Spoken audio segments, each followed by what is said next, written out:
Vice President Sara Duterte nasa Kuwait ngayon matapos niyang maglapag ng komento tungkol sa nararamdaman ng mga kababayan nating nasa ibang bansa. Aniya, frustrated daw ang mga overseas Filipino sa kalagayan ng bansa natin.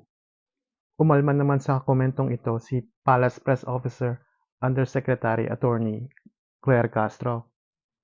Aniya, si President Bongbong Marcos ay walang hinto sa pag-aayos ng mga problema sa Pilipinas, habang ang Vice President naman daw ay madalas na nasa personal trip.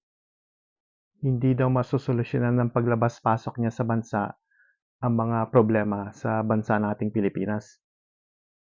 Sabi rin ni Castro na unconstitutional ang ginagawa ni Vice President Sara Duterte sa mga paninira at yung paghiling niya sa taong bayan na pabagsakin ang administrasyon ng Pangulo. Yun lang, okay, bye.